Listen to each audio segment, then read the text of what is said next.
Hello friends. आज के video में हम लेकर आए हैं टॉपिक जो है बच्चे को छठे महीने या फिर 14 हफ्ते में लगने वाले टीकों के बारे में पूरी जानकारी।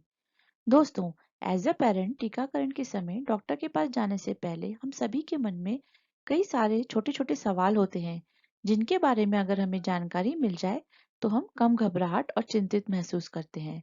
इसके साथ ही हम ज्यादा जानकार होंगे और डॉक्टर से विजिट के टाइम पे सही प्रश्न पूछकर बच्चे के लिए टीकाकरण संबंधित सही निर्णय ले सकेंगे। दोस्तों, इन्हीं बातों को ध्यान में रखते हुए हमने ये वीडियो बनाई है। दोस्तों, अगर आप हमारे चैनल पे नए हैं तो कृपया नीचे दिए हुए सब्सक्राइब बटन पर क्लिक करें और उसके पास वाला बेल आइकन दबाएं। इससे आपको हमारे चैनल पर आने वाली लेटेस्ट वीडियोस की जानकारी मिलती रहेगी। और अगर वीडियो अच्छी लगी तो लाइक, कमेंट एंड शेयर जरूर करें। तो दोस्तों, शुरू करते हैं ये वीडियो और ढेर सारी इन्फॉर्मेशन शेयर करते हैं। आपने मेरी पहली वीडियोस में जाना जन्म से लेकर 4 महीने तक के बच्चे को लगने वाले टीकों के बारे में। आइए अब जानते हैं बच्चे के छठे महीने या फिर 14 हफ्ते की उम्र पर लगने वाले टीकों के बारे में। छठे महीने में बच्चे को कई गंभीर बीमारियों से बचाव के लिए टीके दिए जाते हैं। ये सभी टीके दूसरे और चौथे महीने की उम्र में दिए गए टीकों की तीसरी खुराक होती है। पहले टीके में DTWP अथवा DTAP, HIV और पोलियो की कंबाइंड मेडिसिन द्वारा तीसरी खुराक दी जाती है। दूसरे टीके में रोटा वायरस से लड़ने के लिए तीसरी खुराक दी जाती है और तीसरे टीके में PCV यानी न्यूमोकोकल कंजुगेट वैक्सीन की भी तीसरी खुराक दी जाती है। रोटा वायरस तथा PCV की खुराक अधिकतर सरकारी अस्पताल में नहीं दी जाती है। ये प्राइवेट हॉस्पिटल में जरूरी रूप से बच्चे को देने की सलाह दी जाती है। आइए अब विस्तार से जानते हैं इन टीकों के बारे में। आइए अब डिटेल में बात करते हैं पहले टीके के बारे में। जैसा मैंने आपको बताया, पहले टीके में DTWP अथवा DTAP, HIV और पोलियो की कंबाइंड मेडिसिन द्वारा तीसरी खुराक दी जाती है। बेबी को इस टीके की कुल मिलाकर 3 खुराक दी जाती है जो कि दूसरे महीने में, चौथे महीने में और छठे महीने में देनी होती है। तो इस तरह इस टीके की यह तीसरी खुराक है। जैसा कि आप देख रहे होंगे, टीके में DTWP अथवा DTAP दो ऑप्शन दिख रहे हैं। यह दो ऑप्शन पर्टुसिस बीमारी के टीके के दो वर्जन होल सेल और ए सेलुलर के मुताबिक बने होते हैं। इसको आम भाषा में पेनफुल और पेनलेस वर्जन के नाम से जाना जाता है। आपको कौन सा टीका पेनफुल अथवा पेनलेस लगवाना है, ये आप पहले से ही दूसरे महीने में डिसाइड कर चुके होंगे। छठे महीने में उसी तरह का टीका लगेगा। यह टीका 6 बीमारियों को कवर करता है। यह बीमारियां हैं: पहली, डिप्थीरिया। इसको हिंदी में गला घोटू भी कहते हैं। यह एक संक्रामक बीमारी है। इसके होने के बाद सांस लेने में काफी परेशानी होती है। दूसरी बीमारी है टिटनस। यह एक तरह का संक्रमण है जो शरीर में फैलने के बाद गंभीर दर्द पैदा करता है। इस बीमारी में सांस लेने में परेशानी व शारीरिक पेशियों में रुक रुक कर ऐंठन होती है। तीसरी बीमारी है पर्टोसिस। इसको काली खांसी, कुकर खांसी या वूपिंग कफ के नाम से भी जानते हैं। यह एक भयंकर और संक्रामक बीमारी है। यह बीमारी अक्सर बच्चों के साथ बड़ों को भी हो सकती है। चौथी बीमारी है पोलियो। पोलियो एक संक्रामक रोग है जो बच्चे के किसी भी अंग को जिंदगी भर के लिए कमजोर कर देता है। पांचवी बीमारी है हीमोफिलस इन्फ्लुएंजा टाइप बी। इसको हिब बी कहते हैं। यह एक बैक्टीरिया से होने वाले दिमागी संक्रमण वाली बीमारी है।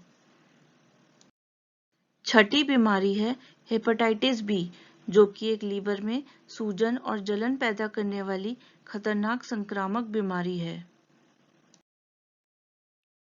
आइए अब जानते हैं इस टीके में लगने वाले इंजेक्शन और उसकी कीमत के बारे में। DTAP अथवा पेनलेस वर्जन में हेक्सासिम ब्रांड नाम की कंबाइंड मेडिसिन दी जाती है जिसकी कीमत लगभग 4,000 रुपए होती है। जबकि DTWP या फिर पेनफुल वर्जन में EZ6 ब्रांड नाम की मेडिसिन दी जाती है जिसकी कीमत करीब 2,400 रुपए होती है।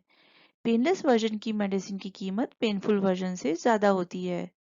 ऐसा नहीं है कि DTP के पेनलेस वाले टीके में बच्चे को सुई की चुभन नहीं होती है। दोनों ही पेनलेस तथा पेनफुल टीके में बच्चे को सुई की चुभन समान होती है और बुखार भी दोनों में ही आता है। फर्क सिर्फ इतना है कि पेनलेस वाले टीके में हो सकता है बच्चे को बुखार थोड़ा कम आए और वह जल्दी ठीक हो जाए। वही पेनफुल वाले में हो सकता है बच्चे को बुखार थोड़ा ज्यादा आए और बच्चे का बुखार ठीक होने में थोड़ा ज्यादा समय लगे। यह टीका पैर के ऊपरी हिस्से में इंजेक्शन द्वारा आपके बच्चे को दिया जाता है। अब जानते हैं दूसरे टीके के बारे में। दूसरे टीके में रोटा वायरस से लड़ने के लिए तीसरी खुराक दी जाती है। रोटा वायरस टीके की कुल मिलाकर 3 खुराक दी जाती है, जिसमें कि पहली दूसरे महीने में, दूसरी खुराक चौथे महीने में और तीसरी खुराक छठे महीने में देनी होती है। यह टीका बच्चे को रोटा वायरस नाम के वायरस से होने वाली गंभीर दस्त की बीमारी, जिसे डायरिया भी कहते हैं, से बचाता है। यह टीका रोटासिल या रोटाश्योर ब्रांड नाम की मेडिसिन द्वारा दिया जाता है। इसकी कीमत लगभग 600 से 700 रुपए होती है। यह टीका मुंह में दवा की बूंदों द्वारा आपके बच्चे को दिया जाता है। अब जानते हैं तीसरे टीके के बारे में। तीसरे टीके में पीसीवी यानी न्यूमोकोकल कंजुगेट वैक्सीन की भी तीसरी खुराक दी जाती है। पीसीवी टीके की कुल मिलाकर 3 खुराक होती है, जिसमें कि पहली दूसरे महीने में, दूसरी खुराक चौथे महीने में और तीसरी खुराक छठे महीने में होती है। यह एक न्यूमोकोकल कंजुगेट वैक्सीन है जो 4 बीमारियों को कवर करती है। यह बीमारियां हैं। पहली बीमारी है मेनिंजाइटिस। इसको हिंदी में दिमागी बुखार कहते हैं। यह मस्तिष्क और रीढ़ की हड्डी की झिल्लियों में आने वाली एक सूजन होती है। दूसरी है ब्लड इन्फेक्शन यानी रक्त संक्रमण। तीसरी है निमोनिया। यह एक गंभीर बीमारी है। इस रोग में फेफड़ों में सूजन आ जाती है और फेफड़ों में पानी भर जाता है। चौथी है ईयर इन्फेक्शन यानी कान का संक्रमण। यह टीका सिनफ्लोरिक्स ब्रांड नाम की मेडिसिन द्वारा दिया जाता है। इसकी कीमत लगभग 2200 रुपए होती है। यह टीका पैर के ऊपरी हिस्से में इंजेक्शन द्वारा आपके बच्चे को दिया जाता है। तो कुल मिलाकर पेनलेस टीकाकरण में आपको डॉक्टर की फीस के अलावा करीब 7000 का खर्चा आता है। वहीं पेनफुल टीकाकरण में कुल मिलाकर आपको डॉक्टर की फीस के अलावा करीब 5500 रुपए का खर्चा आता है। दोस्तों, यहाँ पर जो मैंने आपको दवा के ब्रांड बताए हैं, यह मुख्य रूप से यूज होने वाली दवाइयों के नाम हैं। आपके एरिया के अनुसार हो सकता है डॉक्टर कोई और प्रचलित ब्रांड की दवाइयाँ भी यूज कर सकते हैं। दोस्तों, कुछ जरूरी बातें होती हैं जो हमें बच्चों के वैक्सीनेशन के पहले ज़रूर ध्यान में रखनी चाहिए, ताकि हम ज़रूरत पड़ने पर डॉक्टर से डिस्कशन करके उचित सलाह ले पाएं। इन इम्पॉर्टेंट टिप्स के लिए मैंने एक वीडियो बनाई है, टीकाकरण के पहले ज़रूरी बातें। इस वीडियो को आप ज़रूर देखें। इसका लिंक आपको ऊपर आई कार्ड में मिल जाएगा। आइए अब जानते हैं टीका लगने के बाद होने वाले बच्चे की परेशानी को और उनकी देखभाल के बारे में। टीकाकरण के बाद पैर में इंजेक्शन लगने वाले स्थान पर बच्चे को अक्सर लालिमा या फिर सूजन आ जाती है। अगर बच्चे को ज्यादा परेशानी है तो आप उसकी बर्फ से सिकाई कर सकती हैं। उसके लिए आपको एक कपड़े में थोड़ी सी बर्फ के टुकड़े बांध के उसकी धीमे धीमे उस जगह पर सिकाई करनी चाहिए। ध्यान रखिएगा, वहां पर ज्यादा कस के नहीं दबाइएगा क्योंकि बच्चे को दर्द होगा। तथा बच्चे को ढीले ढाले कपड़े पहनाएं। कपड़े बहुत टाइट नहीं होने चाहिए। इसके अलावा 1 या 2 दिन तक बच्चे को बुखार आ सकता है या फिर बहुत दर्द रह सकता है। इसके लिए बच्चे को डॉक्टर से पूछकर आप उसको बेबी क्रोसिन ड्रॉप्स दे सकते हैं। बेबी क्रोसिन ड्रॉप्स की मात्रा कितनी लेनी है, यह डॉक्टर से पूछकर ही बच्चे को दीजिएगा, क्योंकि दवाई की कितनी मात्रा देनी है यह बच्चे के वजन पर निर्भर करता है, जिसकी डॉक्टर आपको उचित सलाह दे पाएंगे। अगर बेबी बहुत ज्यादा परेशान रहता है या बहुत ज्यादा रोता है तो सबसे अच्छा है उसे अपने माता पिता का अच्छे से प्यार मिले। उसको आप किसी गेम में लगाइए, उसका ध्यान बटाने की कोशिश करिए, उसको माँ का दूध पिलाइए।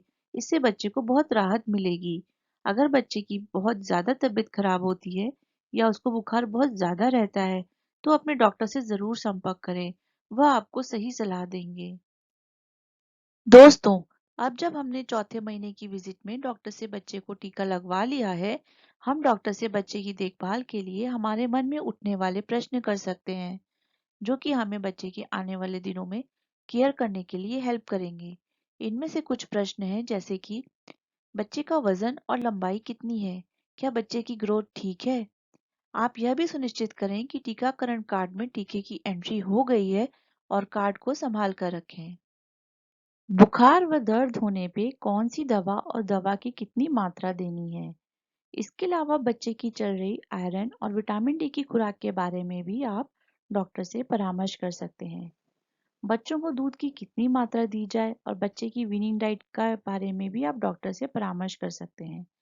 दोस्तों, अगर आप वीनिंग का अर्थ नहीं पता है, तो वीनिंग का अर्थ होता है धीरे धीरे से एक नवजात शिशु को भोजन के रूप में ठोस पदार्थ देना शुरू करना, जिससे वह ठोस आहार लेना शुरू करे और धीमे धीमे माँ का दूध पीना छोड़ने में स्वाभाविक रूप से सक्षम हो पाए। कुछ बच्चों में 5 से 6 महीने में दांत आने की प्रक्रिया शुरू हो जाती है। दांत आने में बच्चे को होने वाली परेशानियों के बारे में भी आप डॉक्टर से परामर्श कर सकते हैं। इन पॉइंट्स को आप नोट कर सकते हैं और डॉक्टर विजिट के टाइम पर अपने साथ ले जा सकते हैं। दोस्तों, आशा है आपको हमारी दी हुई जानकारी पसंद आई होगी। दोस्तों, thanks for watching my channel. अगर आपको वीडियो अच्छी लगी तो प्लीज़ नीचे दिए हुए सब्सक्राइब बटन पर क्लिक करें और उसके पास वाला बेल आइकन दबाएं। इससे आपको हमारे चैनल पर आने वाली लेटेस्ट वीडियोस की जानकारी मिलती रहेगी। साथ ही वीडियो को लाइक और अन्य पेरेंट्स और दोस्तों के साथ शेयर ज़रूर करें। आप अपने सुझाव भी हमें कमेंट में शेयर कर सकते हैं।